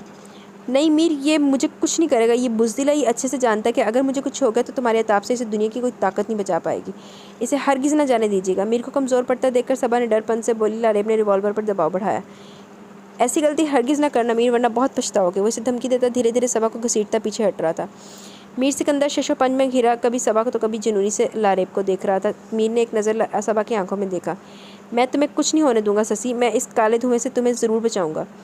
میر نے لاریب پر گن تانی۔ کیا بک رہے ہو میر؟ ذرا سی بھی ہوشیاری دکھائی تو یہ جان سے جائے گی۔ اپنی لہو رنگ آنکھیں میر پر جمائے وہ پھنکا رہا تھا، لیکن جبکہ وہ اسے نہیں صبا کو دیکھ رہا تھا۔ صبا دلکشی سے مسکرائی اور ساتھ ہی دونوں ہونٹوں کے بالکل سیدھ میں موجود تل بھی مسکرا اٹھا۔ آئی لو یو میر، وہ حلق کے بل چلائی اور ساتھ ہی ٹھا کی آواز گونجی۔ یکدم صحرا میں موت کا سا سناٹا چھا گیا۔ میر نے آگے بڑھ کر صبا کے گرتے وجود کو اپنی باہوں میں سنبھالا۔ میں جانتی تھی میر تم مجھے کچھ نہیں ہونے دو گے، گولی لاریب نو وجیا۔ وہ مسکراتے ہوئے اس کی باہوں میں جھول گئی۔ صبا کے بے ہوش وجود کو گود میں اٹھائے میر نے ایک درد بھری نظر ریت پر ساکھ پڑی لاریب کی لاش پر ڈالی۔ اس کی کھلی آنکھوں میں حیرانگی چپک کر رہ گئی۔ صبا کی جیپ میں لٹا کر میر نے واپس آ کر اس کی آنکھوں کو بند کیا۔ ایک باغی آنسو ٹوٹ کر لاریب کے چہرے پر جا گرا۔ پاس کھڑے زیدی نے تسلی بھرا ہاتھ اس کے کندھے پر رکھا۔ جب شریک کیا اس نے میری محبت میں کسی کو یارب، تب سمجھ آیا تو شرک کو معاف کیوں نہیں کرتا۔ ساری فضا میں ہو کا عالم تھا۔ طوفان آ کر گزر بھی گیا، پیچھے صرف اپنے نشان چھوڑ گیا۔ صدمے سے گنگ امیرہ بیگم اپنے حواس گنوا بیٹھی تھی۔ بندہ سی جو دوجے نے تہمات لگاؤ گے تو اپنے گھر بھی یہی کچھ نہیں ہونا۔ کوئی انہیں کیا سنبھالتا، سب کی اپنی حالت درگرگوں تھی۔ خالق چوہان نے لاریب کے جنازے کو حویلی میں لانے سے منع کر دیا تھا۔ خالق چوہان نے سمجھانا چاہا تو وہ روتے ہوئے ان کے قدموں میں گر پڑے۔ خالق چوہان نے چپ سادھ لی۔ میر لاریب چوہان کے وجود کو چند فارمیلٹیز نبھا کر ایجنسی والوں نے مٹی کے حوالے کر دیا۔ اس کے جنازے میں صرف میر چوہان ہی شریک ہوا۔ میر لاریب کی بدقسمتی نے اس کی آنکھیں نم کر ڈالی۔ کتنا بدقسمت تھا وہ جو لاوارثوں کی طرح گیا تھا، اپنی دنیا اور عاقبت تباہ کر بیٹھا تھا۔ دنیا سے نظریں چراتے خالق چوہان امیرہ بیگم کا علاج کروانے بیرون ملک لے گئے تھے۔ عشا کی اپنی حالت بری تھی، وہ ہسٹیرک ہونے لگی، اس لیے کچھ مہینوں کے لیے ہی صحیح عدن اسلام آباد شفٹ کر گیا تھا۔ رہی سونی تو اسے لینے خود سلا آیا تھا۔ خالق چوہان نے کھلے دل سے اس کا استقبال کیا اور سونی کو اس کے سنگ ڈھیروں دعاؤں کے میں رخصت کر دیا۔ یوں سونی بھی پیا کے سنگ لاہور سدھار گئی۔ یار یہ ویسے انہوں نے غلط کیا، سارا کچھ ایک ہی پیرے چمکا لیتا انہوں نے سونی دا پورا سین دکھانا چاہیے سی۔ سونی کوئی دو چار چنڈا تے مار دے نہیں سلار دے، لیکن نہ جی، دیکھتے ہیں، خیر ابھی 2 پیج پڑھے ہیں، ایک لکھیا رسین کے کدھر سین لکھیا۔ ختیجہ چوہان زندگی کے اس اتار چڑھاؤ پر شاکر ہوئیں اور اپنا زیادہ تر وقت مسلح پر گزارنے لگی۔ میر سکندر چوہان کو سارے معاملات سلجھانے میں 1 ہفتہ لگا۔ وہ تھکا ہارا رات کے کسی پہر بھائیں بھائیں کرتے حویلی میں داخل ہوا تھا۔ آج اس کا استقبال کرنے کے لیے حویلی کے کسی کونے سے نکل کر لریب کو نہیں آنا تھا۔ جیب سے ٹیک لگا کر وہ چٹان سا مرد بچوں کی طرح پھوٹ پھوٹ کر رو پڑا تھا۔ یہ سب اس دن سے شروع ہوا تھا جب میر کے سر پر دستار رکھی گئی تھی۔ تب پہلی دفعہ لریب کے دل میں رقابت کے کیڑے نے کاٹا اور بس پھر وہ میر سے بھی زیادہ طاقتور بننے کے چکر میں پستی میں جا گرا۔ میر کو جب تک خبر ہوئی تب تک بہت دیر ہو چکی تھی۔ صبح فجر کے وقت صبا کی آنکھ کھلی تو میر کو اپنے قریب سوتے دیکھ کر حیران رہ گئی۔ یہ کب آیا اور مجھے پتہ بھی نہ چلا۔ وہ خود کو سرزنش کرتے میر کے قریب ہوئی۔ وہ اسے کافی تھکا سا لگا۔ اس نے دھیرے سے میر کے بارے میں انگلیاں چلائیں۔ میر نے کسمسا کر وہی ہاتھ اپنے سینے پر رکھ لیا تھا۔ صبا دھک سے رہ گئی۔ گہری نیند میں بھی پیشانی پر سلوٹیں اس کے شدید اضطراب کی گواہ تھیں۔ صبا نے جھک کر اپنے لب اس کی پیشانی پر رکھ دیے۔ یہ اس کے لمس کا اثر تھا یا کوئی اور احساس؟ میر نے پٹ سے آنکھیں کھول دی۔ صبا کو خود پر جھکے دیکھ کر وہ سیدھا ہو بیٹھا۔ صبا نے خجالت سے اپنی انگلیاں مروڑی اور اٹھ کھڑی ہوئی۔ وہ وضو کر کے آئی تو میر کمرے میں نہیں تھا۔ وہ ایک گہری سانس خارج کرتے جائے نماز پر جا کھڑی ہوئی تھی۔ جیسے ہی نماز ختم کر کے دعا کے لیے ہاتھ اٹھائے، لب خود بخود میر کے لیے دعا بننے لگے۔ دعا مانگ کر پلکیں اٹھائی تو میر سامنے بیٹھا گہری نظروں سے اسے دیکھ رہا۔ تم؟ وہ اتنا ہی کہہ سکی جبکہ میر نے اس کے ہاتھوں میں اپنی انگلیاں پھنسا لی۔ صبا کیا کوئی ایسی دعا یا نسخہ ہے جو میرے دل کو سکون پہنچا دے، جس سے میری اذیت میں کچھ کمی آ جائے؟ صبا میری زندگی میں ایک ہی دوست بنا اور وہی میرے لیے کافی تھا، مگر میں اس کے لیے کیوں کافی نہیں تھا؟ اسے کیوں دنیا کمانے کی دھن لگ گئی؟ وہ اب اس دھن میں گناہ و ثواب کا فرق بھلا بیٹھا۔ جانتی ہو وہ مجھ سے بے پناہ محبت کرتا تھا، اتنا کہ جان بھی دے سکتا تھا، مگر وہ لب بھیسا چپ کر گیا۔ مگر درمیان میں آ گئی۔ وہ اس کی ادھوری بات مکمل کرتے بولی، نہیں صبا، درمیان میں تم نے، اس کی نیت آ گئی، اس کا طاقتور بننے کا فطور جو اس سمیت ہم سب کو لے ڈوبا۔ دکھ سے کہتے میر نے اپنا سر اس کی گود میں رکھ دیا۔ وہ ڈسٹرب تھا، شدید ذہنی الجھن کا شکار۔ صبا کی نرم نرم انگلیاں اس کے بالوں میں سرایت کرتے ہر درد کو اپنے پوروں پر چننے لگے۔ صبا، تم ہمیشہ میرے خواب میں آتی تھی، مجھے بے قل و بے چین کر کے رکھ دیتی تھی۔ تمہارا سفید لباس اور تمہیں گھیرے میں وہ سیاہ دھواں، میرا دل کرتا کہ تمہارے ہر درد کو اپنے لبوں پر چن لوں۔ اس لیے میں جب لریب نے تمہارے خلاف سازش کی تو مجھے کچھ سمجھ نہ آیا، نہ مشن نہ کچھ اور، یہاں تک کہ تمہارا تڑپنا بھی نہ دیکھ پایا۔ یاد رہا تو صرف اتنا کہ مجھے تمہیں لریب سے بچانا ہے، اس لیے میں نے تم سے نکاح کیا۔ جانتا تھا میرے ہوتے وہ تمہیں کوئی نقصان نہیں پہنچا پائے گا۔ اگر ہو سکے تو اس سب کے لیے مجھے معاف کر دینا، میں تم سمیت سالار کا بھی گناہ گار ہوں۔ ہو سکے تو میر نے ندامت سے صبا کے سامنے ہاتھ جوڑ دیے۔ دیکھو جی، اینڈ ہو گیا۔ سالار تے سونی کا کوئی سین ہی نہیں دکھایا انہوں نے، جنہیں تڑپ کر صبا نے لبوں سے لگا لیا۔ مجھے تم سے کوئی شکوہ نہیں، آپ تو بہت قیمتی اثاثہ ہیں جسے میرے اللہ نے انعام کی صورت میں مجھے عطا کیا۔ یہ سب اللہ کی مرضی تھا اور میں اسے اپنی قسمت سمجھ کر قبول کر چکی ہوں۔ میر نے چند لمحے سفید دوپٹے کے حالے میں مقید اس کے سبھی روشن چہرے کو دیکھا۔ میں نے ہمیشہ تمہیں اسی سفید رنگ میں اپنے خوابوں میں دیکھا تھا، میر نے نرم لہجے میں کہا۔ صبا دھیرے سے مسکرائی۔ میں نے بھی پہلی دفعہ تمہیں اسی سفید رنگ میں دیکھا تھا۔ وہ لب دبا کر شرارت سے گویا ہوئی۔ میر حیران ہوا۔ صبا اٹھ کر وارڈروب سے اپنا ڈیجیٹل کیمرہ لائی اور ایک تصویر نکال کر میر کو کیمرہ تھمایا۔ اونٹوں کا قافلہ اور اس کو چیرتی ہوئی ایک جیپ اور سفید لباس میں اپنے پورے تمطراق سے بیٹھا سردار میر سکندر چوہان۔ یہ تم نے کب بنائی؟ میر نے محظوظ ہوتے صبا کو دیکھا۔ جب میں آپ جناب کو بالکل نہیں جانتی تھی۔ پھر تم نے یہ مجھے دکھائی کیوں نہیں؟ وہ حیرت سے گویا ہوا۔ اس لیے کہ تمہارا امپریشن مجھ پر بالکل اچھا نہیں پڑا تھا۔ وہ افسردگی سے گویا ہوئی۔ میں بہت غلط کر دیا نا تمہارے ساتھ؟ میر نے سنجیدگی سے کہا۔ صبا نے نفی میں سر ہلایا۔ اس سب سے مجھے میرے سچے والا پیار مل گیا۔ کیسے کہوں، کیسے کیوں، یہ سب میرے لیے معنی نہیں رکھتا۔ میر نے چند لمحے سے دیکھا جو متاع تھی، سورج کی اولین کرن جیسی اجلی، چاند کی چاندنی جیسی مکمل صحرائی ریت کی طرح خالص۔ وہ صرف اس کی تھی۔ یہ احساس کتنا خاص تھا۔ میر نے مسکرا کر بازو پھیلائے۔ میں ہمیشہ سے تمہارا تھا، تمہارا ہوں اور تمہارا ہی رہوں گا۔ صبا نے ایک نظر اس کے پھیلی بازوؤں کو دیکھا اور پھر بھاگ کر اس کے سینے میں آنکھ سمائی۔ میر نے اپنی گرفت کو مضبوط سے مضبوط تر کیا۔ آئی لو یو، وہ محبت کے ہر احساس سے مغلوب ہو کر کہہ رہا تھا۔ آئی نو، صبا نے مسکراتے ہوئے کہہ کر اس کے بال بکھیرے زندگی سے بھرپور دونوں کا کہکہ جاندار کہکہ کمرے میں گونج اٹھا۔ جامع عشق۔ ٹھیک سال بعد صبا کی کتاب منظر عام پر آئی تھی اور وہ میر کے ساتھ انتہائی خوش تھی۔ میر نے اپنے 1.5 سالہ بیٹے کا نام لریب رکھا۔ سونی اور سالار کی ایک عدد بیٹی اشال تھی۔ سونی سالار دا سین نہیں پایا رائٹر نے، باقی ناول بہت سونا لکھا، لیکن سونی سالار دا سین تو میں ناراض ہوں رائٹر سے۔ وہ دونوں اپنی چھوٹی سی دنیا میں بہت خوش تھے۔ آج سالار کی آواز میں اتنا سوز تھا کہ وہ خود ہنس پڑتا تھا۔ ماضی میں جتنا بھی برا ہوا، لیکن اس سب کا مستقبل شاندار تھا، کیونکہ نفرت اور سازشوں کا اختتام ہوا تھا، سچے جذبوں اور محبت کی جیت ہوئی تھی۔ میرے فیصلے کرنے لگے ہو، بتاؤ ذرا، تم میرے کون ہوا کرتے ہو؟ ہر صبح صبا مسکراتے ہوئے میر کے کانوں میں گنگناتی تھی اور وہ کوئی جواب دیے بنا اسے اپنی پناہوں میں چھپا لیتا تھا۔ جی تو گائز کیسا لگا آپ کو یہ ناول؟ اپنی رائے کا ضرور اظہار کیجیے گا۔ میں نے تو یہ ناول بہت زیادہ اچھا لگا ہے، لیکن جو انہوں نے سونی اور سلار کا سین نہیں نہ لکھا وہ نہیں، مجھے ان کو لکھنا چاہیے تھا۔ تو آپ لوگوں کی کیا رائے ہے؟ اپنی رائے کا ضرور اظہار کیجیے گا۔ انشاءاللہ کل ملیں گے ود نیو ناول کے ساتھ۔ تب تک کے لیے اپنا بہت سارا خیال رکھیں، دعاؤں میں یاد رکھیں۔ اللہ حافظ۔